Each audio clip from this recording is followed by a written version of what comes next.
Bonjour la famille, ici c'est Patience. Alors aujourd'hui, je reviens sur ma série Connaître les cœurs de Dieu à travers la vie de David. Aujourd'hui, je vais vous partager la deuxième leçon qu'on peut tirer dans la vie de David qui prouve que David avait le cœur de Dieu.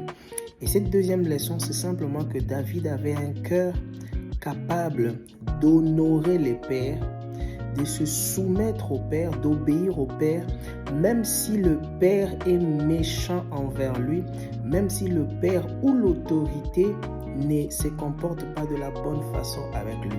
Alors lorsque vous lisez 1 Samuel, vous allez vous rendre compte que David, après avoir gagné des guerres, et que les femmes aient chanté pour lui en disant David a tué ses 10 000 et que Saül a tué ses 1000, la Bible dit que Saül commençait à regarder David du mauvais œil à partir de ces jours-là.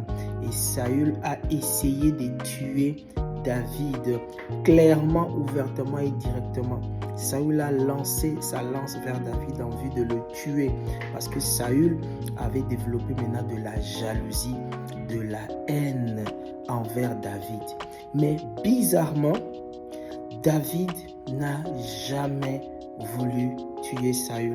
David n'a jamais voulu se venger. David n'a jamais voulu se faire du mal à Saül. Pourquoi? Parce qu'il savait que Saül était loin de l'Éternel. Saül représentait pour David non seulement loin de Dieu, non seulement son roi, mais aussi une image de père, une image d'autorité, de responsable. Et David le savait. Ce qui fait qu'à deux reprises, David a eu l'occasion de tuer Saül, mais il ne l'a pas fait. La Bible dit que même Saül était à sa merci, David, en touchant simplement le pan de la robe de Saül, le cœur de David se mettait à battre à la chamade. David a préféré couper un morceau de la robe de Saül que le tuer. Et plusieurs fois, les généraux, les hommes de main de David, notamment Joab et son frère Abishai, ont voulu pousser David à tuer Saül, mais Saül n'a pas voulu.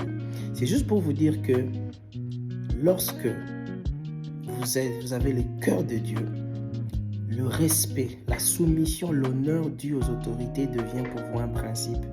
Et vous refusez, vous interdisez à votre cœur de haïr, de vouloir se venger, de manifester de la méchanceté envers une figure d'autorité, un père, un responsable, parce que vous voulez respecter le principe.